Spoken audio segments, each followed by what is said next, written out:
Yo, yo, yo. What's up, guys? Good morning, good morning.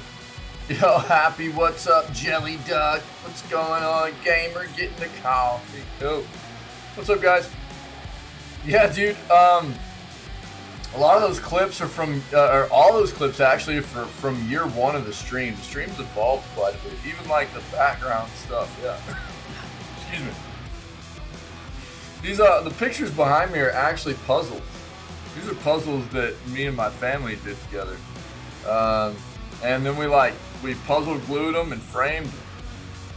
But yeah, the channel has evolved a little bit from we're about a year and a half into streaming, and it's kind of wild seeing that montage, Happy Chef, yeah. Because it looks quite a bit different. The stream does all the way around, from what it was initially into what it is now. And I'm always trying to do more stuff, change it up, but a lot of that stuff takes time. And but yeah, it's a bit different now than it was initially. Even with just like the stuff in the background, the lights and the camera, and the stuff up on the walls even is different. It's kind of crazy. Happy Sunday, guys. Happy Sunday. Hope everybody's having a good weekend so far. It's good to see you guys. It'll be, what is this, day 6? Are we day 6 or are we day 5? Day 5? I'm tripping. Day 5, day 6. It's day 6. Not enough coffee, man. Day 6 of Breath of the Wild. We didn't go quite as hard yesterday. We might not go quite as hard today either. Weekends tend to maybe be days where we'll only do like 6 to 7 hour streams rather than like 8, 9, or 10 hour streams, just because it gives me a little bit more time to work on some other stuff and hang out with family and things like that. Woo, dude, I just had an internet flip there. Dropped some frames. Hopefully that levels out. Sorry. But we'll still get a good day of Breath of the Wild in. It'll be fun. The game's amazing. I'm having a great time with it. And we'll keep pushing. We'll keep pushing. So we've got one of the Divine Beasts finished. We're kind of trying to push our way into the next one right now. But I think we need to find some heat-resistant gear first. We're going to try to do a little bit of searching. We did get, we bought our house yesterday. That was really cool. So, I don't know. We're getting things done. It's a good time. It's a good time. First, we'll go ahead and do what we do, which is hop into the video gaming news segment and take a look at what's going on in the industry before we hop into the actual gameplay. Cool? So let's get over there and see what we got going on. This is what we're listening to this morning. Bit of a bullets per minute soundtrack. Yeah, we got the house yesterday. Yeah, it was really cool, man. Really cool. I've already gotten a good number of the upgrades done too, but then it turned into night and they were like, we got to go to bed. And I was like, that's unacceptable, Unacceptable! Get back in there and keep working, but they weren't having it. So, I guess everybody needs their rest. But this is what we're listening to this morning. This is a Bullets Per Minute soundtrack. I'm not sponsored or anything. I enjoyed the game a lot. I like the soundtrack a lot, so we listen to it sometimes when we start the stream, sometimes when we take breaks and everything. Indie developer, really cool rhythm-based FPS game, first-person shooter, right, where it's also a roguelike. So very cool game. They actually just made an update where you can include your own music in the game to play as well. Play through the game with your own vibing, your own music, your own tunes. So, I don't know, highly recommend checking it out, but this is what we're listening to this morning. Cool? Good stuff, good stuff. Go ahead and cut it. Be done with the music. Let's get into the news. Let's get into the news. Gotta have that Java. Let's see what we can find. Cut that stuff off. There we go. Callisto Protocol.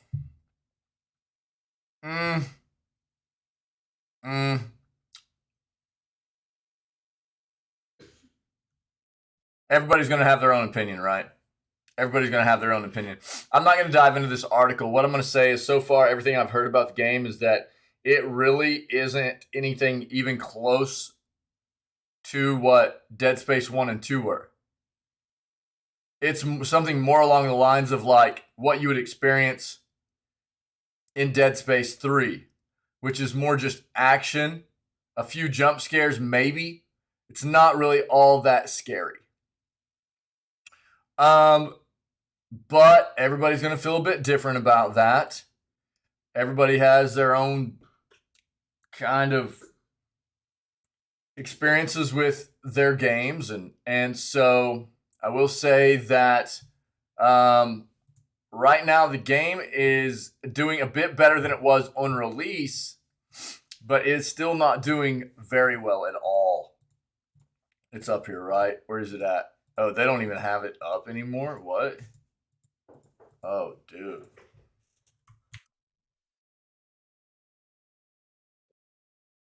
Are you talking about for the music, taking out the music? Is that the is that what you're talking about? Is that what you're talking about, Happy? Uh, so I was like, what's he talking about for a second? Um, this is what we're dealing with right now. So with Callisto, at where are we? 3 days. 3 days in. 3 days into the game having been released now. There are over 11,000 reviews, with only about 50% of them being positive. That is not good. Okay. This game has significant technical issues. We've talked about it a lot over the past few days. It's very, very rough with stuttering, frame drop, a lot of bad stuff like that, crashes. Some of what we heard is some of what could be causing this is Denuvo, which is anti-pirating software that gets added into games before release quite often. It does cause issues, but how much of it is actually to blame on Denuvo, we don't really know yet. Whichever, I mean, if it's actually the developer's issue or Denuvo, whatever, the game is performing very, very poorly right now. Now, we did read an article yesterday in the news segment that was talking about how the game is pretty. It looks really nice, but ultimately, and like the acting in it is good, but other than that, the experience is kind of shallow. Is one of the reviews that we saw, right? So, and that's some of the other stuff that we had read and kind of been exposed to as well. Gamer, what's up, buddy? And again, everybody's going to have their own experience, right? But we do know that people have already been playing through the entirety of this game in roughly somewhere between 10 to 15 hours, depending on how you play your games. And at, $60 to $70, that feels a bit like there might be a solid lack of content there as well. Outside of the technical issues people are experiencing, there does seem to be a consensus here that the game is not doing a great job of, taking people back into the realm of what Dead Space 1 and Dead Space 2 offered people, which is what the hope was, right? Because this is a Glenn Schofield game. This is the same director that brought us the Dead Space games, and everybody wanted something more along the lines of what Dead Space 1 and Dead Space 2 were, which are very, very iconic, very well done horror games. They're creepy. And from what I've gathered so far, it just didn't capture that. But I don't know. We will take a look at this though.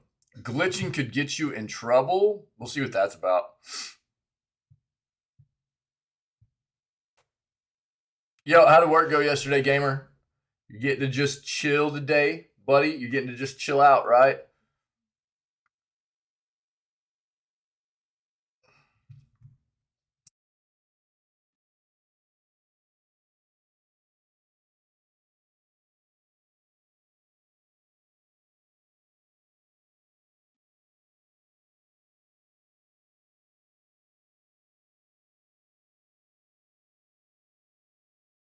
Long Lost 64 Wii U Metroid games resurface.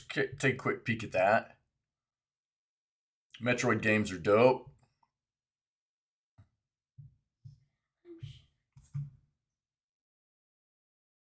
Ooh, Portal 3 seems likelier than ever. See what's going on there.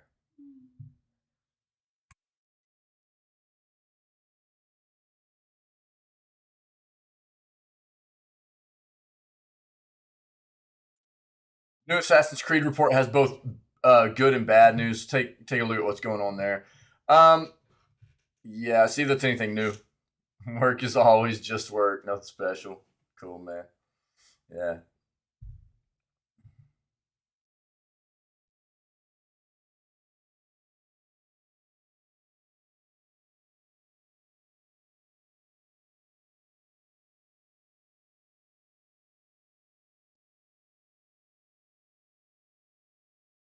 PS Plus officially copies one of Xbox Game Pass's features. Take a look.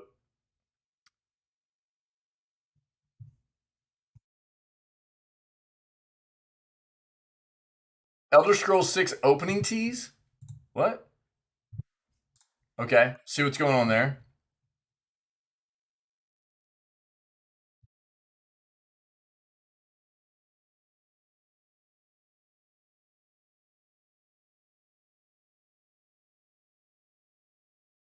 Yeah, look, there's a crossover happening. I just saw this on Steam actually.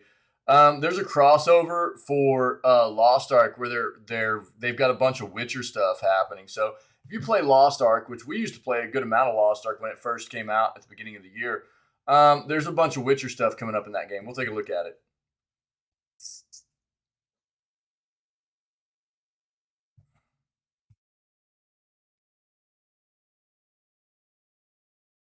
We talked about that yesterday.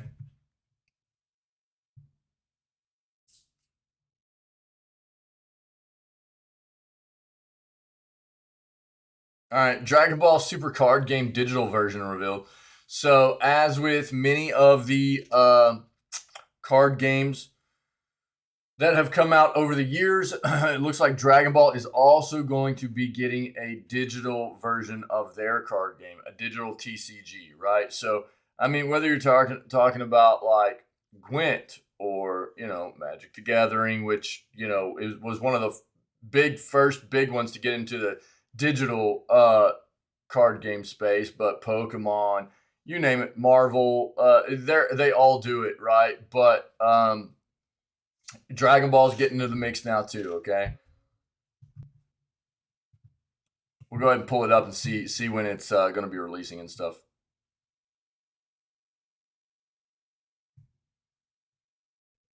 Nintendo shuts down RPG, making it 100% unplayable.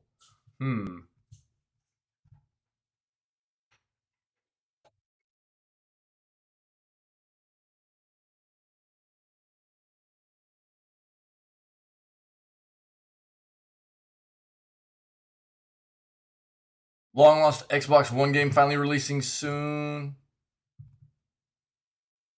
Take a look at what that is. Let's go ahead and look at our other search real quick.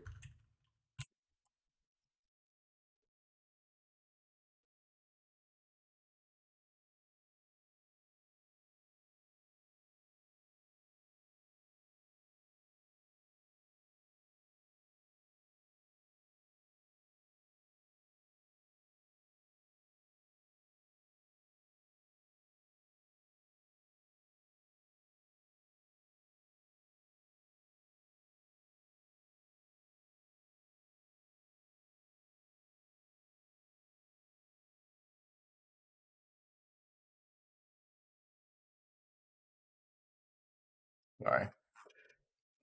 Okay.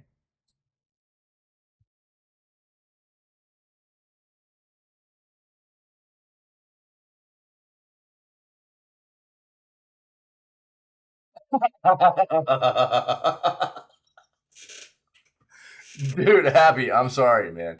Yo, me too.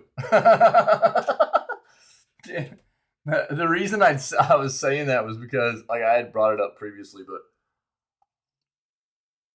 I like villains and I like anti-heroes a lot. So anytime I play a game like The Legend of Zelda, I always think about like what it would be like to play the game from the point of view of the antagonist. You know what I mean?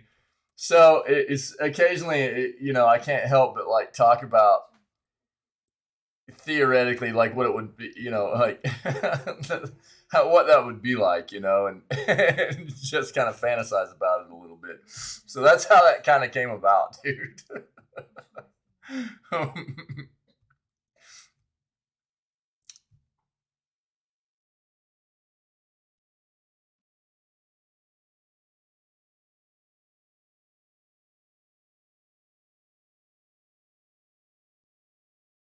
Hmm. Tone down the driving effects. Need for Speed Unbound. Is this talking about?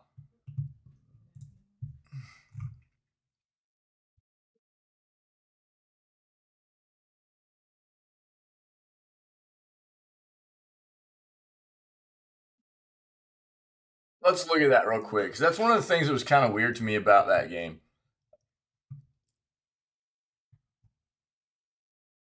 Popular PS4 game, only $199 for a limited time. See what that is? Looks like Cyberpunk's going to be getting a Game of the Year edition. That's not real surprising coming from CDPR, right? They do that kind of thing for the Witcher games. Why wouldn't they be doing it for like Cyberpunk, So it's not real surprising, but it looks like it's coming. We'll take a quick peek at it. Last page here, and then we'll hop into these articles.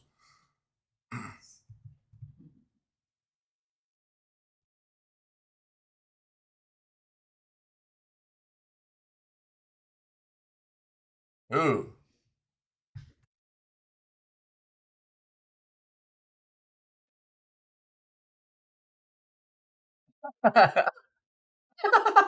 Yeah, dude. Yeah. Yeah. And what they could do is actually make, like they turn it around into like the way that it would be perceived from Ganon's point of view. You know what I mean? Yeah.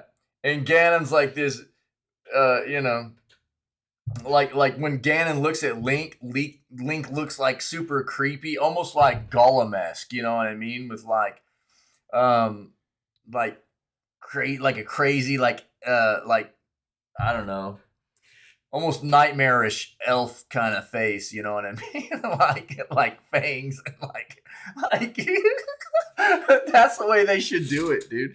That's the way they should do it. You know what I mean? Like everything is perceived from Ganon's point of view. Like he's just trying to do what's right. You know what I mean? Yeah, yeah.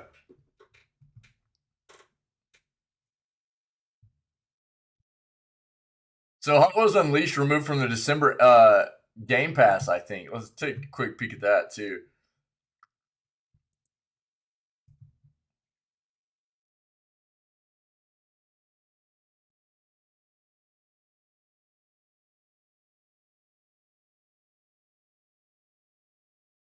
Okay, Bandai Namco has confirmed that Tekken 8 will be part of the Game Awards, so we'll see. We already knew Tekken 8 was coming, but this is the thing about the Game Awards. The Game Awards are coming up in 4 days, yeah? And so Thursday, the Game Awards. And we already know that, like, we'll be watching it in this channel. I've got some stuff to talk about for people to try to enter into a giveaway to get a Steam Deck during the Game Awards. I'll talk about that in a moment. We're starting off the video gaming news segment articles with that, and I'm ending with it up until the Game Awards start. But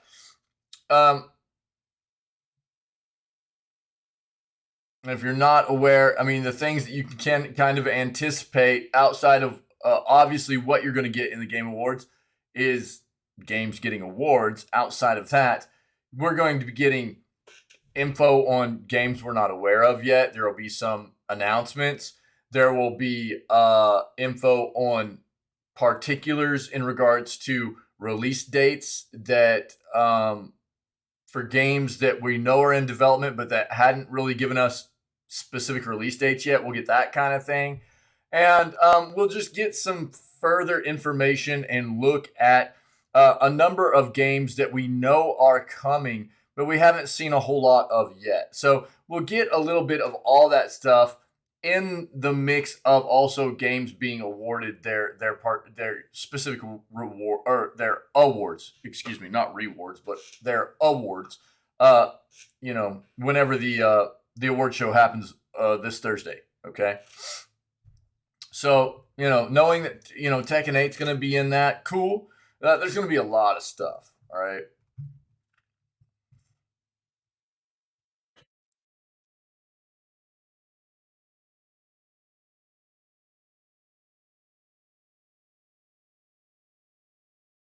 All right. Let's stick with that.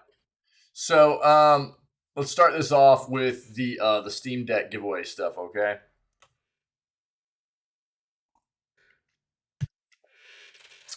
If you are not aware,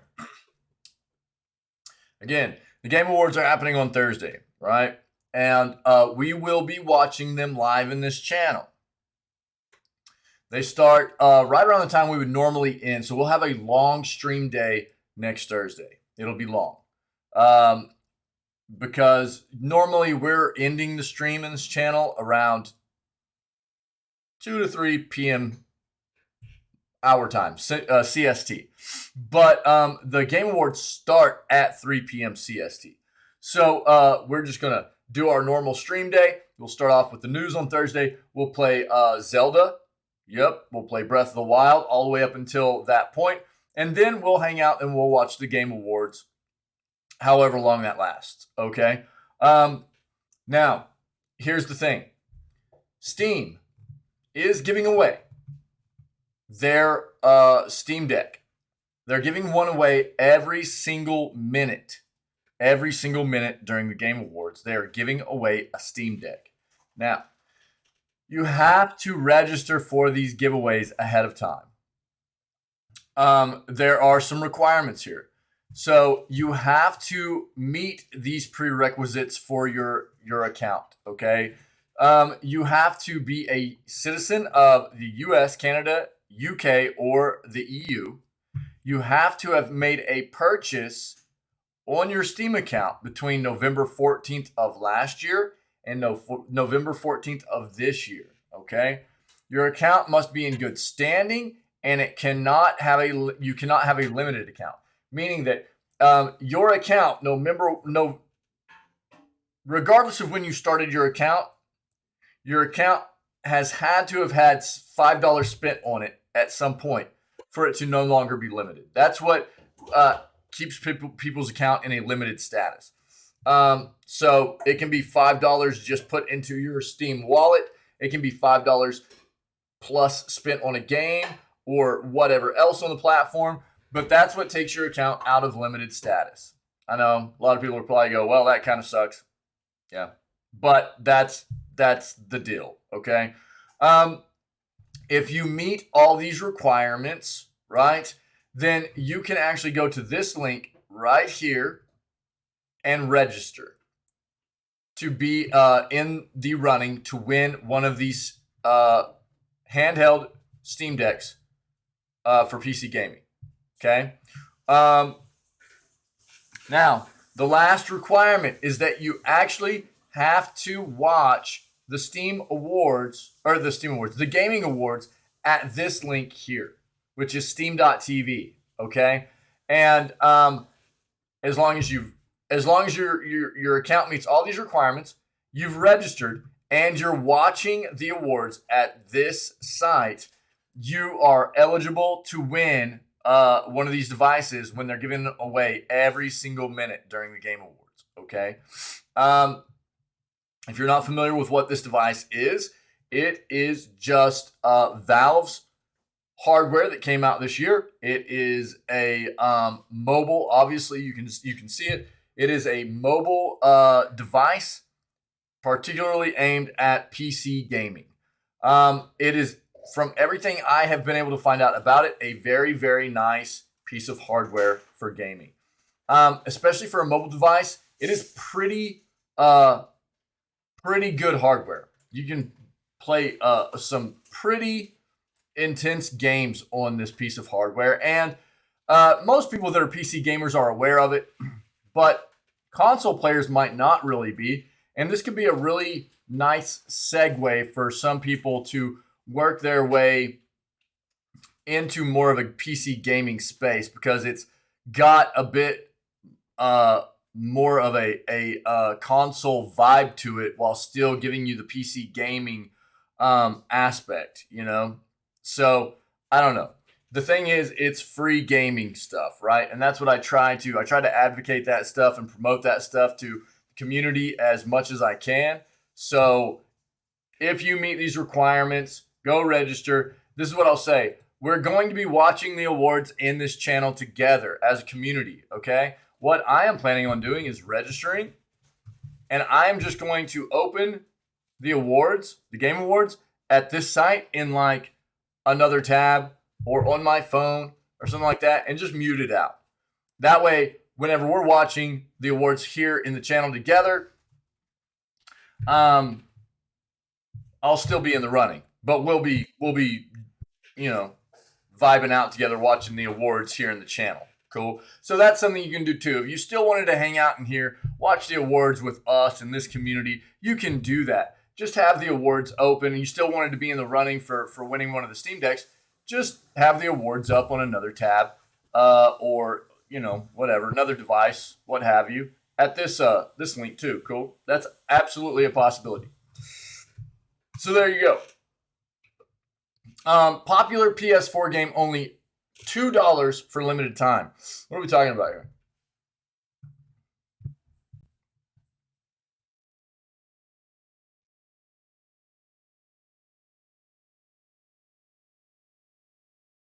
Outlast. Really? We just played Outlast. We played Outlast 1 and 2. They were a lot of fun. We just played them in Scaretober. Yeah, they were really good. So $2 right now on the PlayStation Store for Outlast. Interesting. Yeah. If you're not familiar with what Outlast is, I'll let you watch this trailer real quick.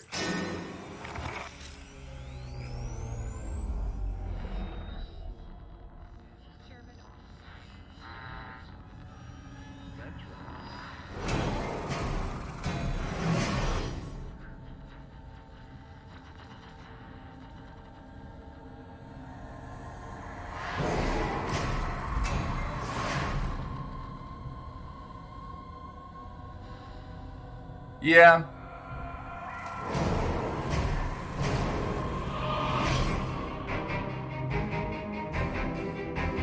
Popular game for one, it's kind of an annoying clickbaity title. Yeah. That's what they do though, right?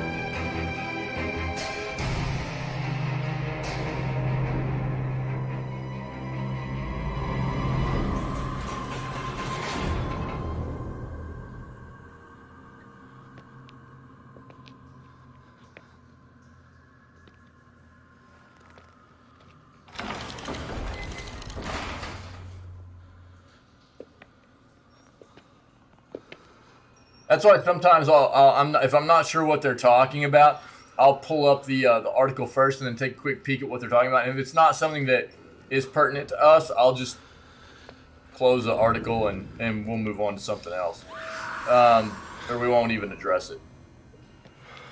But sometimes they're worth. And this is a good game. I would say absolutely worth $2 too if you're into a horror genre.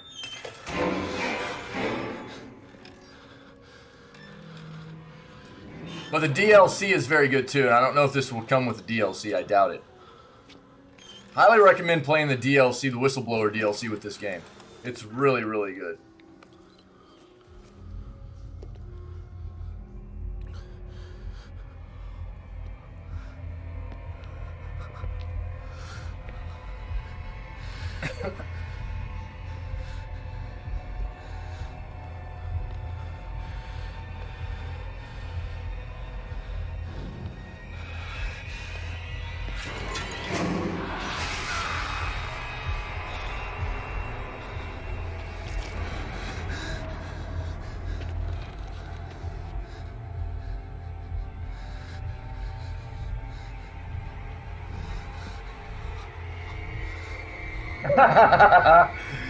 Gamer, I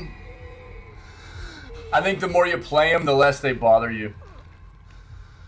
There's always the, the possibility to get like a bit jump scared and have anxiety built up for you depending on how good the game is developed. That's always there, but that was always my jam too. Like, because whenever I was a kid, like I said, when I was a kid, I got scared by some games that I watched older family members play and stuff, and so I just kind of stayed away from horror games. Not necessarily on purpose. I think it was just an amount of subconscious, like, as a kid, got really scared by them, so I stayed away from them. And until last October when I started playing horror games for Scaretober. Yeah, so I don't know. Not everybody digs them, but I find them to be a very cool experience. And I like that I dedicate an entire month each year to playing them because they are fun for me. And dude, there are some developers that are good at it. They make some frightening stuff in some of these games. So, I don't know. Maybe try Outlast 2 first, since you already have it. Try Outlast 2 first. And then, if you really enjoy it, then maybe think about grabbing Outlast 1. That's a play. You don't have to play Outlast 1 to play Outlast 2, I would say. Or Outlast 2 to play Outlast 1, But Outlast 1 and the Whistleblower DLC for it are very, very good. Very good. So $2 on the PSN or PlayStation Store, I mean. Cool game. Cyberpunk 2077 reportedly getting Game of the Year edition. CDPR is reportedly planning on releasing a special Game of the Year edition of its open world Cyberpunk 2077. Yeah, at some point down the line. Yeah. Initially, the game was plagued with serious game-breaking performance issues, severe enough that Sony removed the game from the PlayStation Store entirely, and CDPR offered refunds. Months and years after the disastrous launch, CDPR worked hard to right the ship, mostly, releasing multiple updates that improved the game's performance and in some cases even added new content.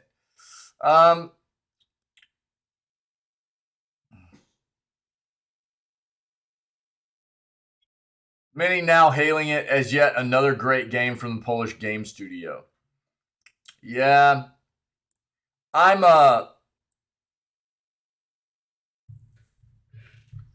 glad that they didn't just let it die. I'm glad that they stuck with it. They have continued to turn it into something worthwhile, it seems.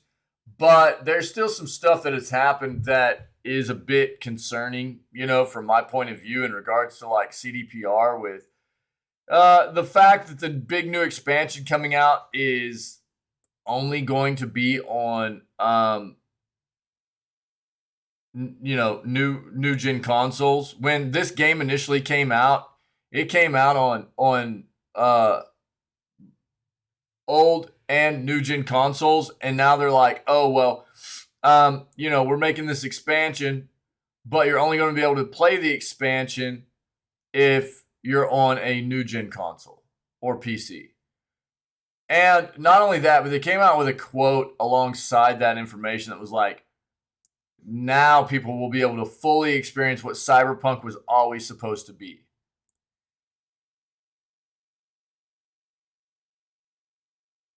Honestly, that kind of rubs me the wrong way.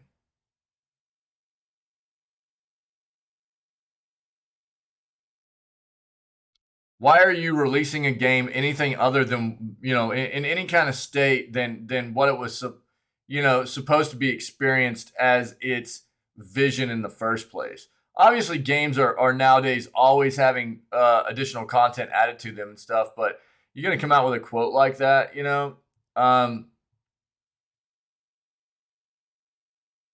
Oh, cool. Right on, gamer.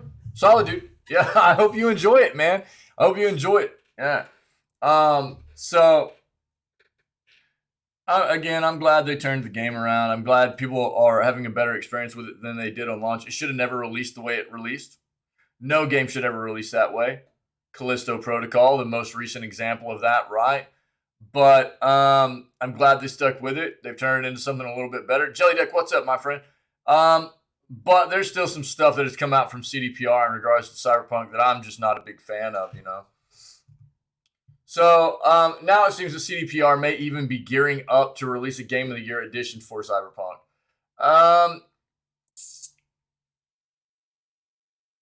Which, again, this is not outside of the norm for CDPR, right? Right here, CDPR has a long history of re-releasing its games with Game of the Year or enhanced editions after their initial launch, and did so with all 3 Witcher games. Yeah. So some may not be surprised to learn that Cyberpunk is apparently getting a similar treatment. Yeah.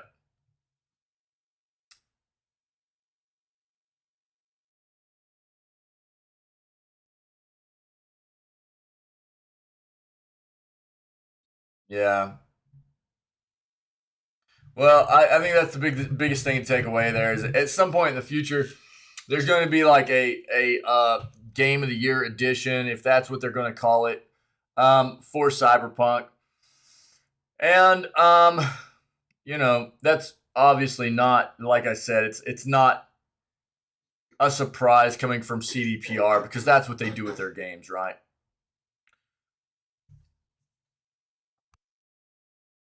So, Hot Wheels Unleashed removed from the December Xbox Game Pass lineup. Interesting.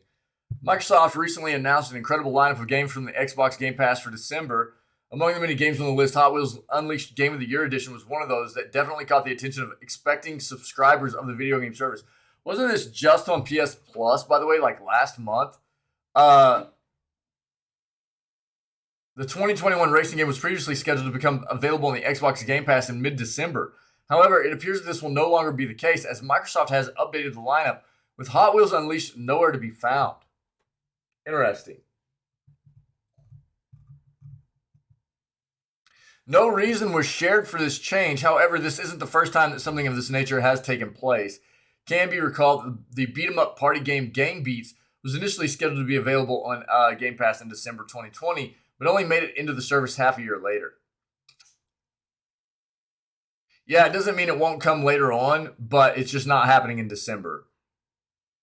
So, I don't know. That's a bit odd. You don't see that happen very often, right? Usually with Game Pass, whatever they announced comes out. So, I don't know what necessarily happened there, but if you were anticipating Hot Wheels Unleashed for December with Game Pass, sorry. Doesn't look like it's coming, okay?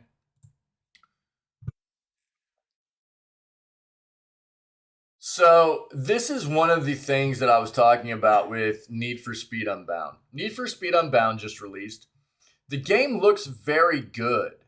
It actually, I mean, I haven't played a Need for Speed game in a long time, but there are a lot of fans of the series. And the game looks solid. It looks pretty good. The thing that throws me off is that there's a good amount of like cartoonish style graphics you'll see in the game. This kind of stuff, this is not just like some kind of like comic book style still image they've developed. Outside of like the city stuff, all these like yellow graphics around the car and stuff, and the way the smoke looks and everything. This is a lot of the similar kind of stuff you see that will pop up around your car while you're driving in game, which is a bit weird given that the game looks so good and looks so realistic. And it's the reason I say odd is because it's outside of the norm for a Need for Speed game. It makes it come off very arcade. Whereas Need for Speed obviously isn't necessarily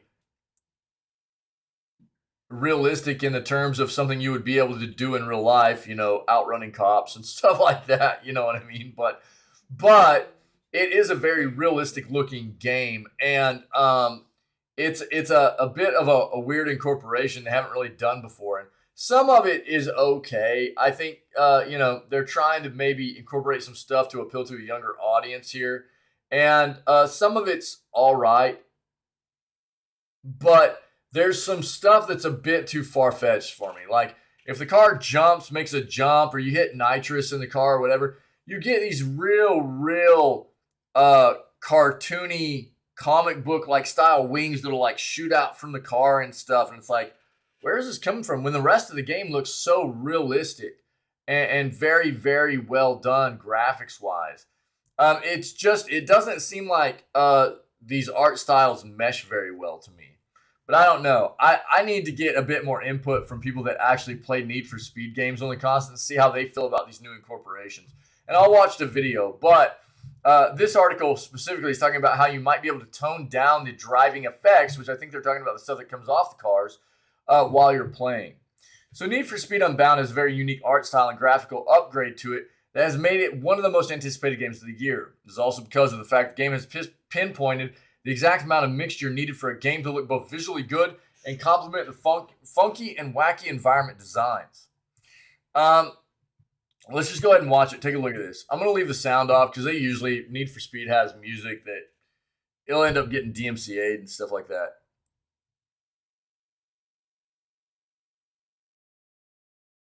So the smoke's not bad. It's got a bit of color in it and stuff. That's cool. Whatever.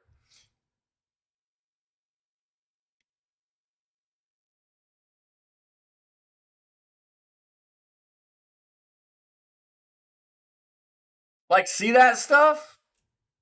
Like, shoots out just like comic book art. It's like cartoon style off the side of the cars and stuff. I don't. It just, it just seems like,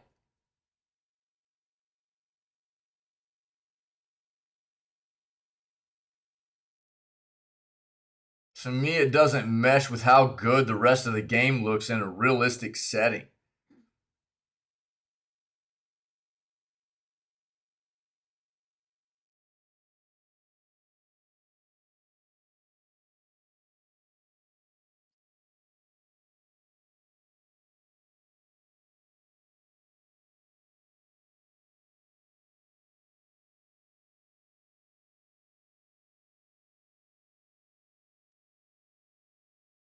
The game looks pretty great, though. I don't know. What do you guys think? Even though there is a very complicated system working for the same behind the scenes, some players still want their game to look simple and not very artistic. And it's totally okay, as the game is all about getting unbound and not getting stuck to one style. This is why there's a way players can find a perfect combination to lower their game's driving effects and play the way they want. In the game, there are several ways the player can customize their cars and other tags. Driving effects in Need for Speed Unbound by going to the settings. Although initially EA, before releasing the game, said that the game will have a way to turn off the driving effects, it seems, and I didn't know that, I hadn't heard that. It seems that fans have been misled in that manner. In the matter, excuse me. Notably, it is not the driving effect that needs to get turned off, but rather the smoke and trail light effects that give the game an anime-like appearance. See, that doesn't bother me as much as some of the other real wacky stuff. There's no such way as of now, by the time of this writing, to completely disable the effects. There's a way that it can be toned down to rather nominal effects. To do so, the player first needs to go to a safe house or a garage and select cars to apply tags on. After selecting it, they need to navigate through the catalog until they locate the cloaked tag, which actually makes the car somewhat neutral in appearance and even disables the extra wings and line animations that appear while racing the car. The wings thing is, I think, what is a little bit over the top, a little bit too much. Cloaked tag is actually a simple gray colored skin for the effects that make it look like the smoke is somewhat natural, while also making the trails look natural and blendy with the original car. Interesting. Well, at least there's some stuff you can do to, I guess, tone it down a little bit if you're not into some of the things they're doing with it. I mean, other than that, I think the game looks great, but it was just a weird thing to me, I guess. Geralt and other Witcher characters will arrive in Lost Ark next year. Series portals sure do make crossovers convenient. Check it out. So Season 2 of Lost Ark is getting the Witcher treatment. Check it out.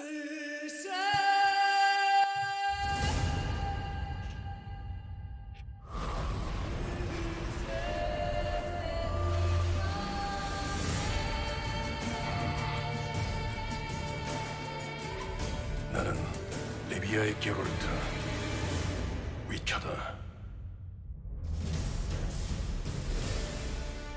때로는 어떠한 설명 없이도 깨닫게 되는 것이 있다. 내가 그 인형을 손에 든 순간 다시 모험이 시작되었다는 것을 깨달은 것처럼. 아크라시아라. 이것이 바로 새로운 차원의 향기로. It's dandelion. 게롤트 정말 사고 Yennefer. 거니까. Nice. 자, 이제 새로운 문제. I like the where they panned in there, you know?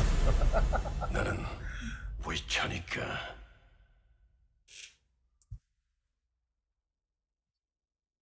Wait, what? That's at 11:23. Am I tripping? Massively multiplayer fashion brawler Lost Ark began a Witcher crossover on its Korean servers in November. Oh, only now has Amazon confirmed when Geralt and pals will be arriving on Western servers. January. So January. Yeah. So Geralt, Ciri, Yennefer, Triss, and Dandelion will all be coming to Lost Ark with voiceover work from the game's original actors, according to a press release from Amazon.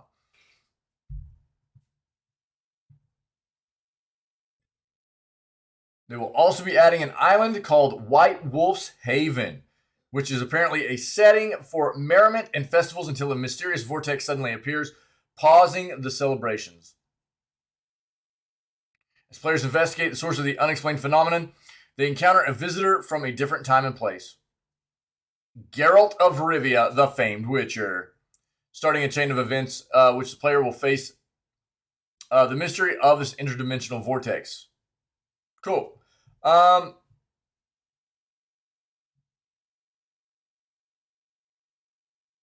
New Witcher-themed cosmetics will be available in the store, and new character customization, scars, cards, stronghold structures, emojis, and more await adventurers who participate in the event, Amazon says.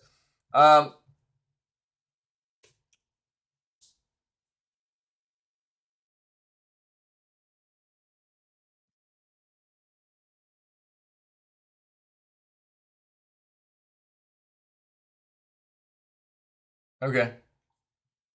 So yeah, it looks like they've got a bunch of different skins, stuff like that. I'm sure we'll get a better look at all of it as it gets closer to January when this releases. But there you go for all the people still playing Lost Ark, man. I loved Lost Ark. It was a lot of fun. Dragon Ball Supercard game digital version revealed. Here you go. So Bandai Namco has confirmed that Dragon Ball Supercard game will be getting a digital version in the near future, with more details to be revealed at Dragon Ball Games Battle Hour in March. Dragon Ball Supercard game, not to be confused with other Dragon Ball card games, Dragon Ball Heroes, looks like it's going to follow in the footsteps of other tabletop games like Magic the Gathering and Pokemon by getting its own digital version at some point in the coming year.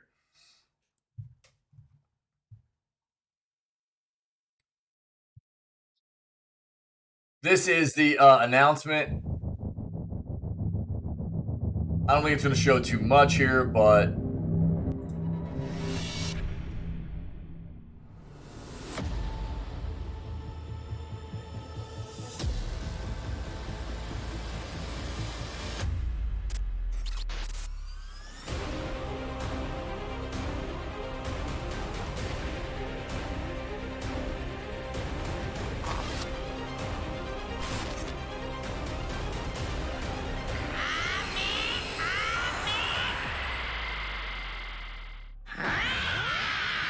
why did Goku just sound like a little kid Vegeta or something?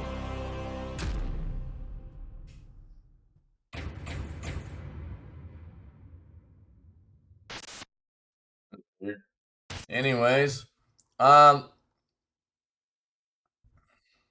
of the game revealed to be Dragon Ball Supercard game digital version. Before we see some shots of Goku charging up a Kamehameha in the Tenkaichi Budokai Arena. The trailer then ends by confirming that more details will be announced at the Dragon Ball Games Battle Hour in March, alongside news of Dragon Ball FighterZ and Dragon Ball Legends.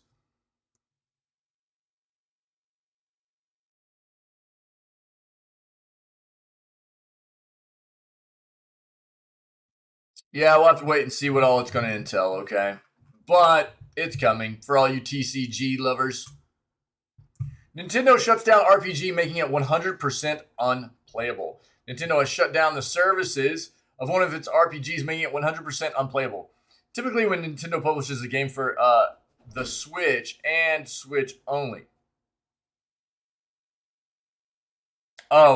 Typically when Nintendo publishes a game, it's for the Switch and Switch only. However, it does release a few mobile games here and there. It hasn't had a ton of success with the platform, but it does have a few success stories here and there.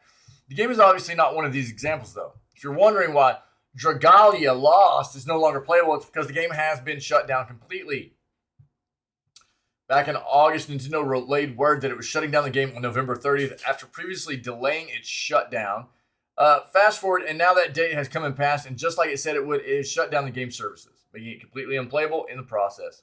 You can boot the game up, but you won't be able to play it. Yeah.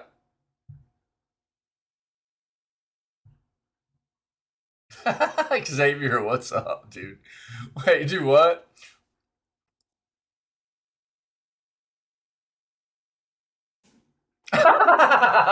You were never a fan of Dragon Ball?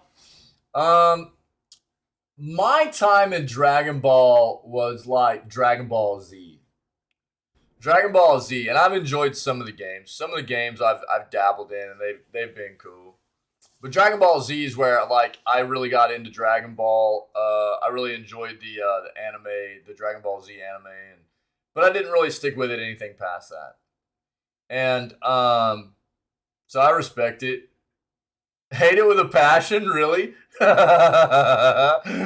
Why? Can you elaborate? Same with One Punch? Yeah. I tried to get into One Punch. It didn't really grab me. Have you watched the new Chainsaw Man? The new Chainsaw Man is cracking me up. We've had other community members say they didn't really dig it too much. Oh yeah. Dude, there's a lot of Chainsaw Man too. Or not Chainsaw Man, but One Punch. There's a lot of One Punch. Oh, you're watching it with your boyfriend? Sick. Yeah, Chainsaw Man is some good stuff, dude. I literally like. There have been so many episodes of Chainsaw Man where I'm just like laughing out loud, about how absurd it is. You know, it's so funny. They've got some pretty good comedy in there, I think. For me, anyways. For me, it hits that. It hits it hits me right for the comedy. I think it's funny. Yeah.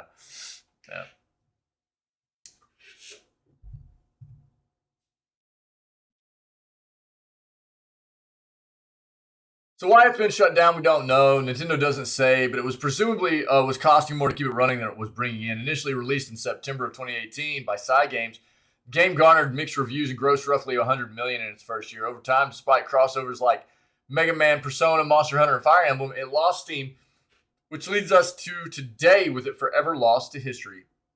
Yeah, look, Nintendo's also making a big push for being having a heavier presence in mobile. I find it kind of wild that it's taken them this long, but they bought a couple of studios here recently to help them make this push. Oh, yo, you're good, dude. Yeah. So, we'll see what comes. You know, they've had a few success stories.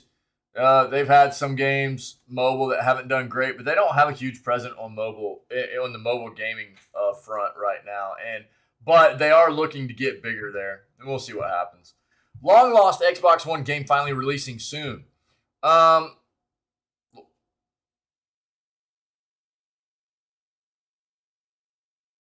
So, Way to the Woods.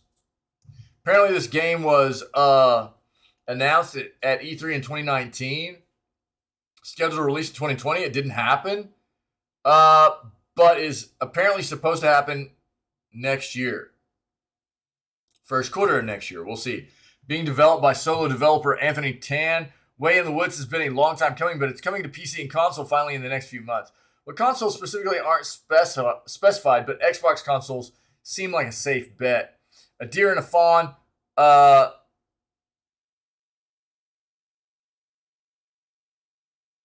Must embark on a journey through an abandoned world of the unknown to get home. Reads an official blurb about the game. Gives it the power of light, the deer and fawn, power through environments seeped in oil, clean through the mess left behind to discover new sparks.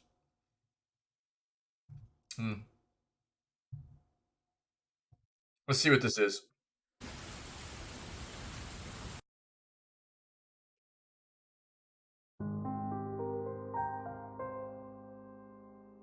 Nice. Fantastic.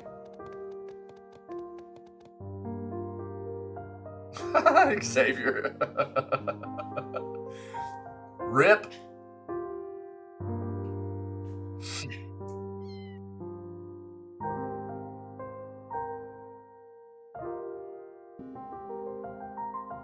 Yeah, that's a big cat. Holy crap. That's funny, dude.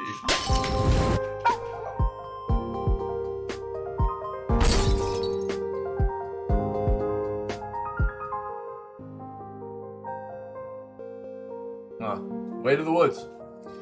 Not coming early 2019. Apparently coming early 2023. All right.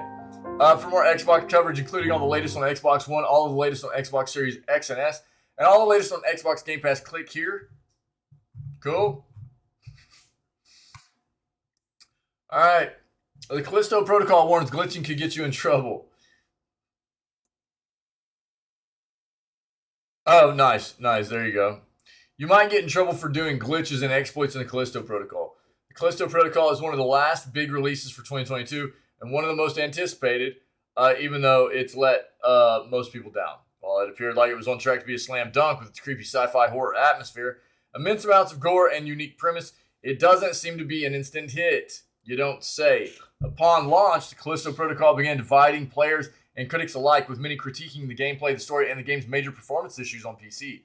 While some are championing it, others are feeling extremely put off by it, resulting in a variety of opinions on the game. Jedi Survivors. You know, I'm waiting to see what is going on with the Knights of the Old Republic remake. Because you know that got put on indefinite hold. That's a whole debacle. And oh, for real? Yo, Xavier, the old Knights of the Old Republic, the old Coder game is insanely good. It's iconic for a reason.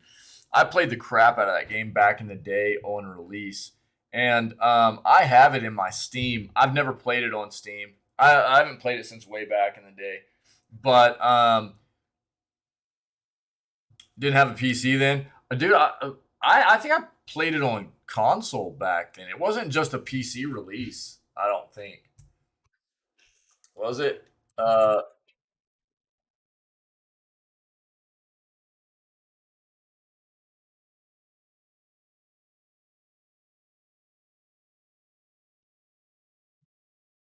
Pinky, what's up, buddy? Dude, so close. Holy crap, Pinky.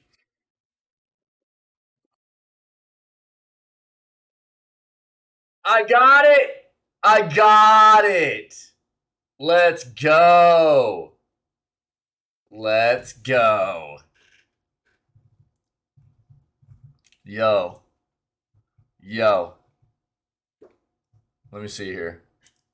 Let me see.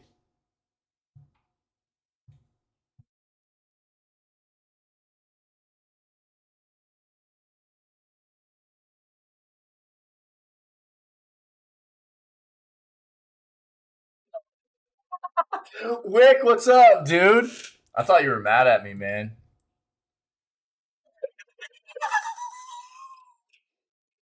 Oh, bro. You're crazy. Yo, check this out. I know who I gotta give this to. Hold on. Hold on. Hmm.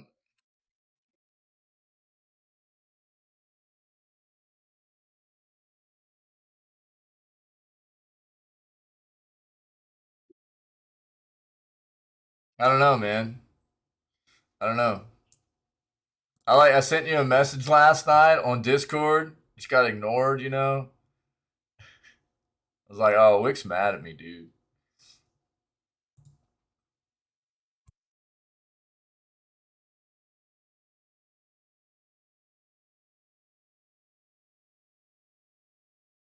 Now that we're friends, is it okay if I pet you? Varithonal's been hanging out a lot here lately, Thanks, and dude. so that's kind of the way it goes for me. Whenever I win random mode myself, OutsiderAntics you were gifted streaming and Veritable a chuckled. subscription. OutsiderAntics Yeah, right, gifted a tier 1 sub to Veristar. Yeah, right, bro. Pinky and Wick, what's up, guys? Happy Sunday. Usually that's what I try to do for anybody that's hanging out. Like, I try to think of somebody who's been hanging out a lot here lately that doesn't have a sub, and I try to throw them a sub whenever I win. I'll clip it for you? Okay, dude, I want to see it. I want to see it.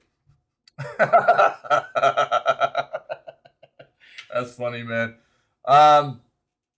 So yeah, that's usually what I try to do. Yo, that's sick, dude. Love winning random mode so I can give somebody a sub. That's awesome. And Varistotle's been hanging out a lot here lately. So that felt appropriate right there. Yeah. Playing Valheim, sick, Pinky. How is it, dude? How's the new update? So yeah, this came out on Windows and Xbox. Wait, no. What was the initial release? Hold on.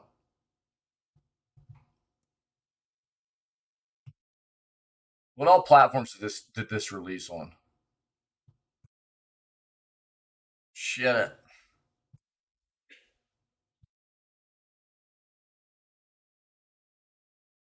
These are the latest ones, right? I think initially it was Windows and Xbox. Is that correct, or what? What was it?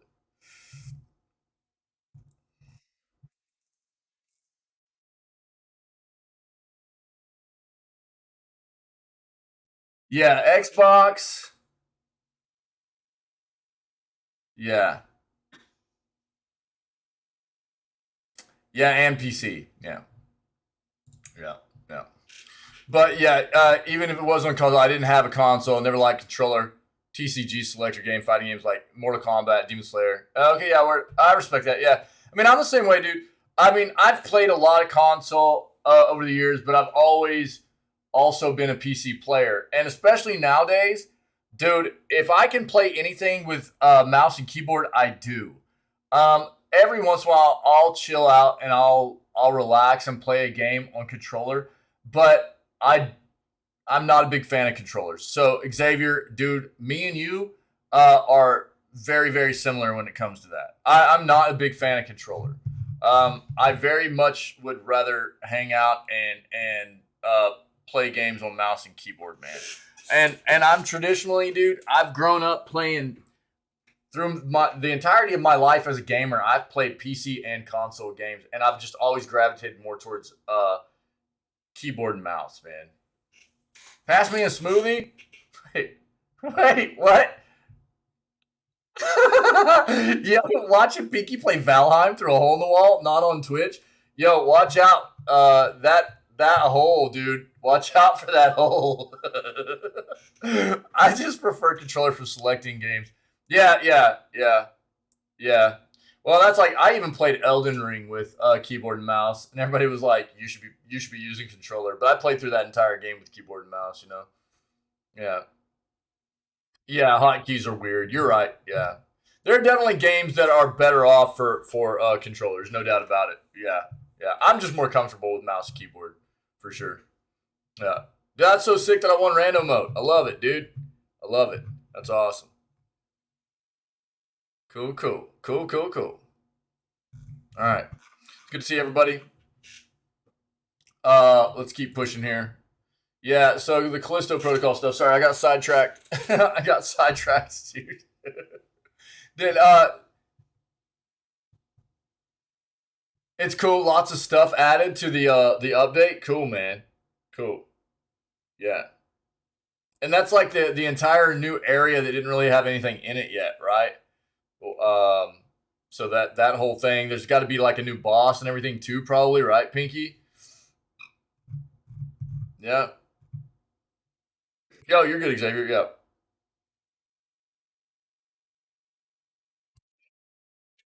There's, however, another strange component to the Callisto Protocol. Despite being a single-player game with no online elements whatsoever at this point in time, the Callisto Protocol has a lengthy terms of service policy and code of conduct.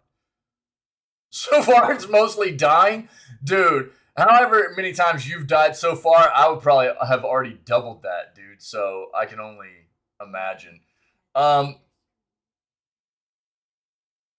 For instance, there's a section that tells you that you could face several penalties and action could be taken against you if you use any glitches or exploits. Also, a section that tells you to not play the game abnormally and says that if you play the game in a way that was not intended, unclear exactly what that means, action could be taken against your account. Given this is very linear single-player game where a glitch wouldn't hurt anyone else's experience, many found this to be quite odd. However, it was quickly pointed out that these rules are identical to the ones in PUBG, which is also published by Crafton. Okay.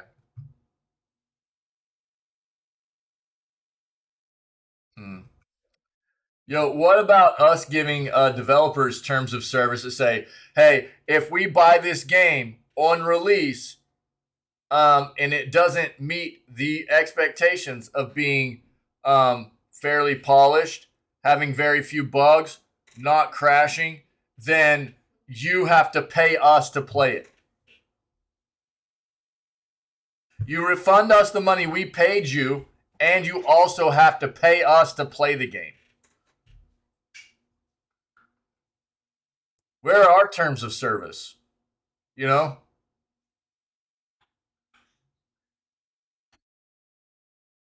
Just saying.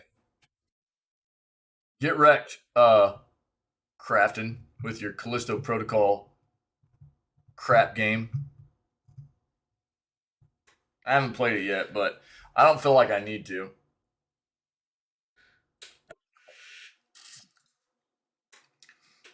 Long lost Nintendo 64 Wii U Metroid games resurface. Several long lost Metroid games for the 64, Wii, and Wii U have recently resurfaced thanks to the investigative insights of the popular YouTube channel known as Did You Know Gaming. The channel has developed a well-deserved reputation for bringing to light various forgotten aspects of video game history.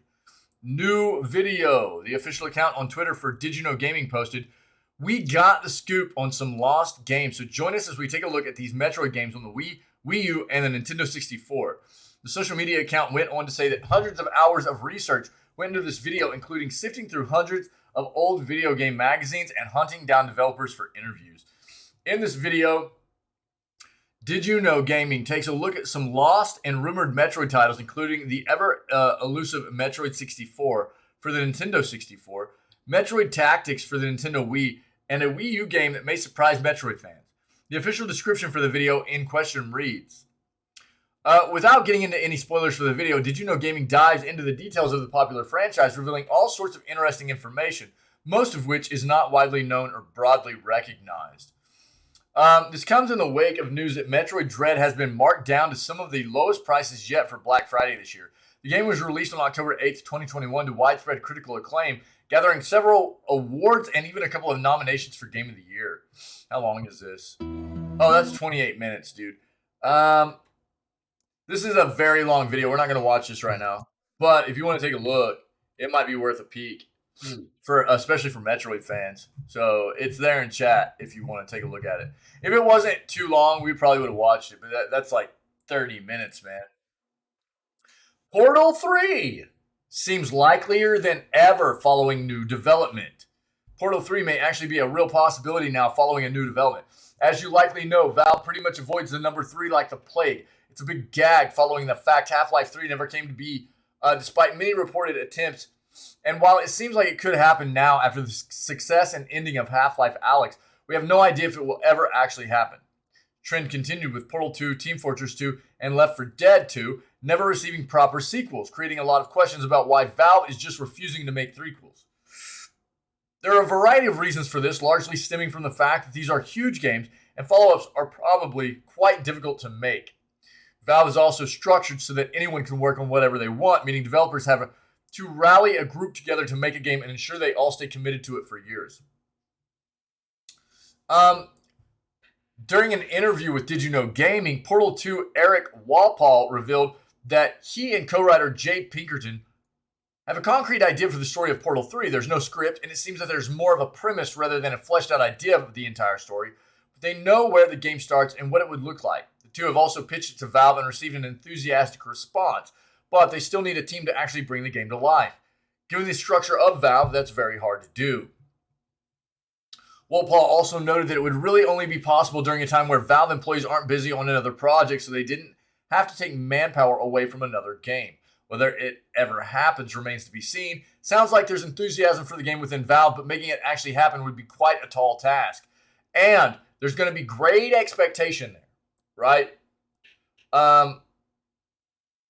There's going to be huge expectation there for that game because of how good Portal 1 and Portal 2 are.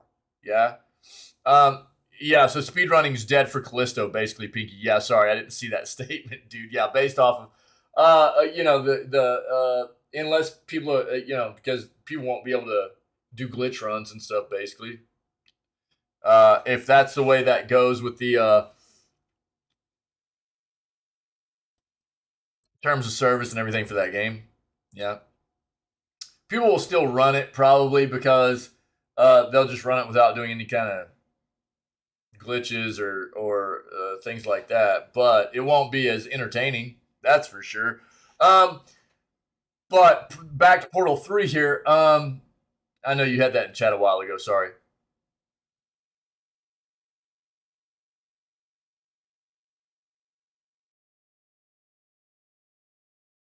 Yeah, no doubt, gamer. Yeah, no doubt. Yeah. I mean, I was kind of jesting there a little bit, but I mean, at the same time, it's like kind of not too, you know? It's like, you know, they want us to sign these like terms of service about what we will or will not do with their software. But what about them following through with everything they promise us, you know? Like, what is that about? You know, it seems like a very one-sided deal. I don't know. The Portal games are renowned for being very, very, very good, and it's awesome. There are going to be a lot of people that are hyped up to know that there's at least some kind of premise of an idea to get Portal 3 going here, but there's going to be a lot of expectations here for Portal 3, and I think the hope will be that Valve will just take their time. Not that it hasn't already been an amount of time since Portal 2, but they'll take their time and they'll do it right and do a very good job with it. Valve does a pretty good job on their games. Their hardware, stuff like that. Valve does a pretty solid job, man. Most of the time. Historically. New Assassin's Creed report has both good and bad news. A new report about the AC franchise has mostly bad news, but apparently there's a silver lining there. The biggest tidbit in the report is about AC Mirage, next year's new Assassin's Creed game, tentatively slated for a 2023 release.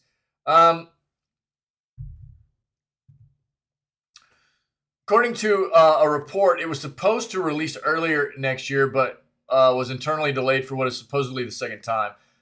Two internal delays aren't the greatest sign. The report also suggests the cross-gen nature of the game, or in other words, the technical limitations of last-gen hardware, could be causing some issues. Adding to this report, claims that another game in the series under the codename Project Red is having issues in development. Right now, it's said to be aiming for a 2024 release, but these issues may delay to 2025. The final game mentioned is where the good news comes into play. There's apparently a third game in development under the codename Project Hex, which is reportedly aiming to release in 2026, and unlike Project Red, it may actually hit this date because development is apparently going well. According to the report, the game has received overwhelmingly positive during its proof of concept stages, could start full production soon. All of this info comes the way of Insider Gaming, and more specifically via Tom Henderson, a very reliable industry and leaker. Yeah, all of this information isn't necessarily accurate. It's, probably take it with a grain of salt, yeah. But usually a pretty good source there, Tom Henderson is. PlayStation Plus officially copies one of Xbox Game Pass's best features. So PlayStation appears to be copying Xbox, and more specifically, Game Pass. by adding a new component to PlayStation Plus to better highlight what games people should pay attention to.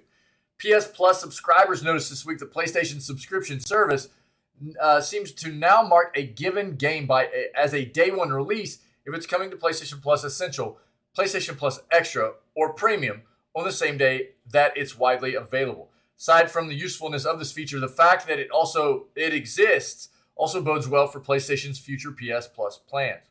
The day one release badge is one that PS Plus subscribers may have noticed recently when PlayStation revealed December's free games. One of those games, Divine Knockout, is launching directly into PlayStation Plus. PlayStation said the badge affixed to the game's artwork in the tweet below signaled as much too.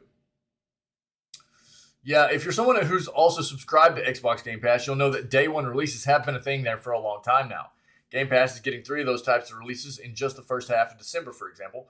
They're always marked as such within the Xbox Wire posts that announce them. To be clear, this isn't the first time that PlayStation has released a game this way.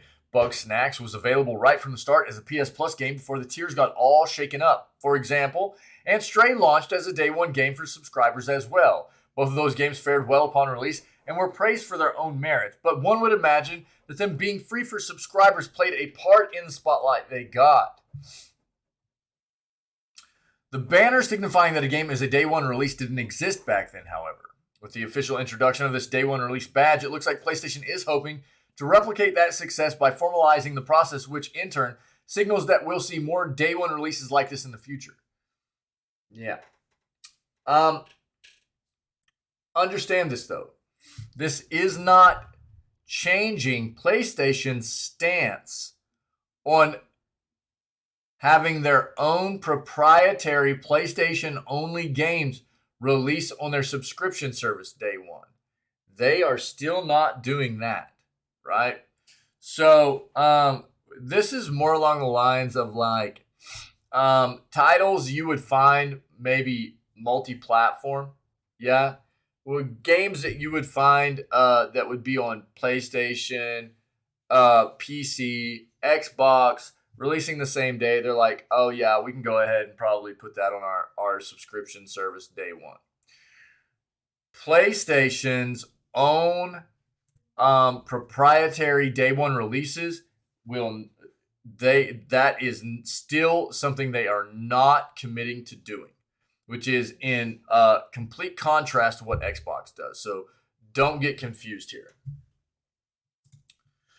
All right, the Elder Scrolls 6 opening teased. Bethesda Game Studios director Todd Howard has teased the opening of the Elder Scrolls 6 during a recent interview. The opening of Skyrim is iconic in video game circles, so to say there's more anticipation than normal to see the opening of the Elder Scrolls 6 compared to other games is definitely not an overstatement. What the opening will be, where it will take place, and whether it will involve waking up remains mysteries. But Howard has confirmed that the team has had the opening mapped out for a very long time, which suggests it's a good opening if it hasn't changed over time like most ideas do.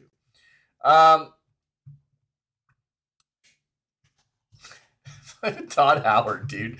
This guy is got some kind of like, he's got this small kind of weird intensity going on in him. I don't know what it is. Every time I come across Todd Howard, there's something a little bit like nightmare fuelish about him, dude. It really weirds me out. What's the tone we're going for? Where is it set? We usually start with the world, said Howard, speaking with Lex Friedman. And when we are always overlapping, while we are making one game, by the midpoint of one game, we've had enough conversations to understand what the next installment is going to be. Where is it set? What's the tone? What are the big ticket features that make it really unique? And then when we are finishing one, we start concepting. We'll do concept art. For one reason or another, I usually have the beginning of the game worked out. I like to think about how the game starts. What does the player do? We do music early, so take the Elder Scrolls 6, figure out where it is set, what's the tone, and what are the big features. We discuss the beginning of the game, which we've had for a very long time. Unfortunately, this is where Howard stops. In other words, he stops right before he gets to the juicy details. That said, we now know more than we did previously, which is that they've had the start of the game figured out for a very long time. Yeah. While Howard had plenty of say about the Elder Scrolls 6 in the interview above, it was all vague, and it remains unclear when fans of the series will get to see what Howard is teasing here. We could see more at E3 this June if Starfield is released by then, but a 2024 re-reveal seems more likely for the game. Yeah. Yep. So if you want to watch Todd Howard's interview there, it's right there. The link for this comicbook.com article is in chat. You can watch it. Will not watch it right now. This will be the last thing I talk about. So if anybody has anything else to add for the news segment, then let me know and we'll address it before we move on to Breath of the Wild Day 6. All right. Again, I'm hitting on this at the beginning and end of every news segment, trying to just get people into the know about how they could possibly win themselves a Steam Deck during the Game Awards. Okay. TLDR, the Game Awards are happening on December 8th, all right? The Game Awards are happening on December 8th. If you have a Steam account, right, and you are a citizen of 9th in the EU.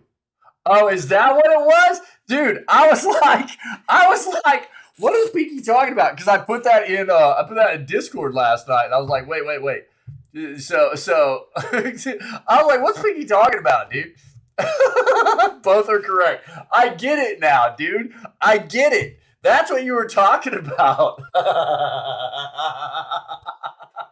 Bro, I had no idea what you were talking about until right now. Jeez. Okay. So basically what happened last night is I clipped a little a snippet of signing up to co-stream. I can still co-stream it, just not officially. If you officially do it, then like people that watch your stream while you're co-streaming it can get some like little awards and stuff. So signed up last night, but when it gave me the confirmation, it says, check it out. This is what it gave me. And it was tripping me out. This is what it gave me. The Game Awards sign up for December 8th. Thanks. See you on Thursday, December 9th. I was like, wait, what? And I put it into our Discord in the main channel. And I was like, I think the Game Awards are a bit confused about the date they're holding the event, you know? and then Pinky commented and put, well, both are correct. And I had no idea what he was talking about. I think that just confirmed it, dude. I think that just confirmed it. All right. Back to it here, okay? Back to it. It would still be Friday the 9th, all right? But I got you, dude. So your account must meet these requirements, right? You have to be a citizen of the U.S., Canada, or you must be in. You don't have to be a citizen. You must be in the U.S., Canada, UK, or the EU. You need to have made a purchase on Steam between November 14th of 2021 and November 14th of this year. Yeah.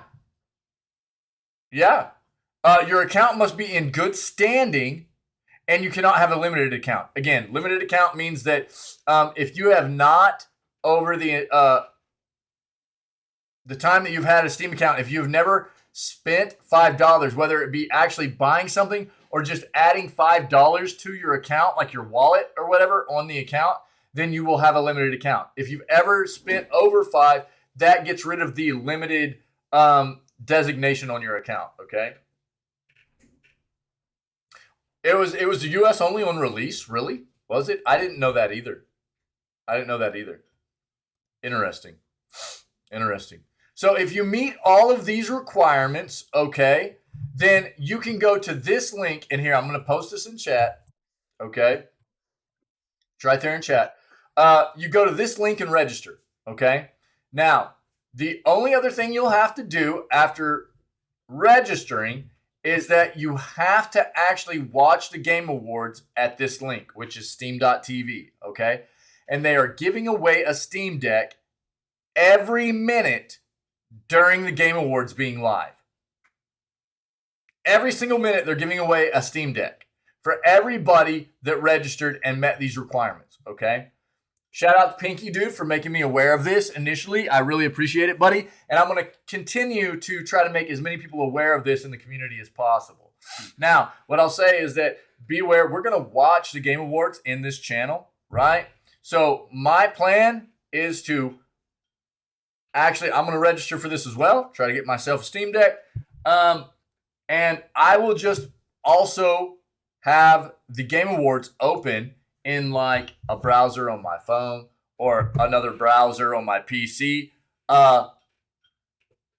separate from us actually having it open and, you know, watching it together in the channel and everything like that. Or maybe we'll just watch it through Steam TV. I don't know, dude.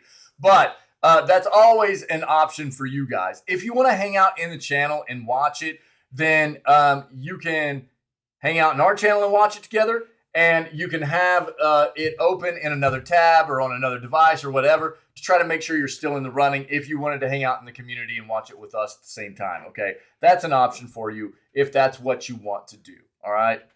When does it happen? It's this Thursday on the 8th, okay? The time of it is, that's a good question, Xavier. So our stream starts at 6 a.m. CST every single day. That Thursday, which is the 8th, right? Thursday the 8th, which I guess for most, like the EU and the Eastern Hemisphere of the world, it's actually happening on the 9th, early morning on the 9th. But, so it would be what? 5 p.m. Pacific, 3 p.m. Central, and 2 p.m. Eastern. Is that correct? So in the EU, it's the 9th at 2 to 3 a.m. Yeah. So here in this channel, it's starting up normally around the time that the stream usually shuts down. But what we're going to do is we're just going to do a normal stream. We're going to do on Thursday, this coming Thursday, the 8th, we're going to do the news segment. We're going to play Breath of the Wild. And then around the time we would usually shut the stream down, we would end the stream, we're just going to start up the Game Awards and we're going to hang out and just watch the Game Awards together, okay?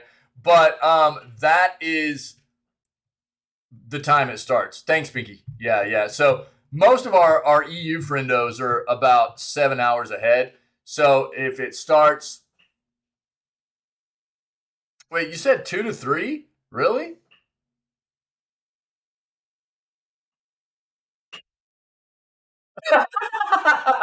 Basically, yeah, dude. Yeah. Shouldn't it be at... Is it like... I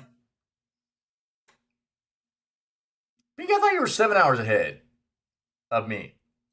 If it was starting at 3 for me, it would be like 10 p.m. for you, wouldn't it be? Are you not 7 hours ahead? Or is the EU just getting a different start time for it or something? Is it getting a delayed start time? Is it not being live there? I don't know.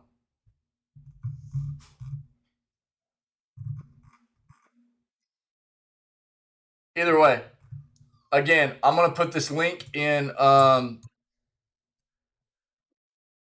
chat. There it is again. That way, if you right. Yeah, Xavier. Yeah.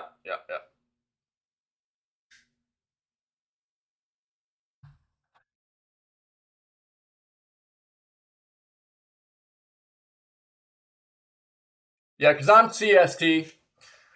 So 5 p.m. Pacific, 3 p.m. here.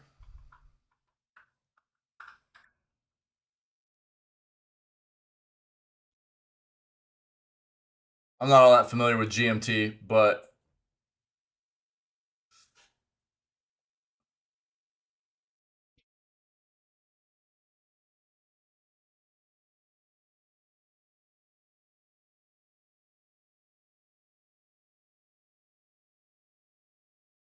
that's the dealio. And I'll keep reminding everybody, okay? I'll keep reminding everybody. So get in there, get registered, try to get yourself a free device. We'll watch it here in the channel again. We'll be watching the Game Awards so everybody can hang out. Oh, okay. Oh, okay, cool.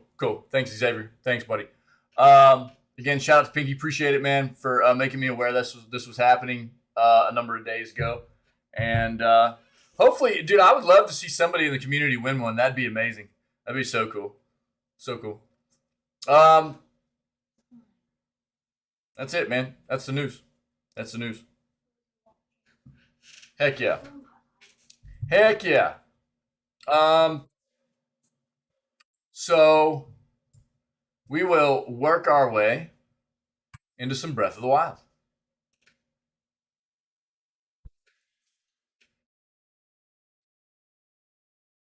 Breath of the Wild, cool. So appreciate everybody that is part of this community. You guys are amazing, and especially everybody that was part of the news segment today. Thank you very much. We're going to move on to the Breath of the Wild gameplay for the rest of the day. If anybody is checking out this content as VODs on either YouTube or the Twitch channel here, and you're enjoying the content, see what you can do about coming and hanging out with myself and the rest of the people that are part of this amazing community whenever we go live at 6 a.m. CST every single day. Start off all of our streams with video gaming news before we jump into whatever gaming content we have slated for the rest of the day, okay? Other than that, stay healthy, stay safe, be kind to one another, and we will catch everybody tomorrow for December 5th edition of Video Gaming News, and it'll be day 7 of Breath of the Wild, all right?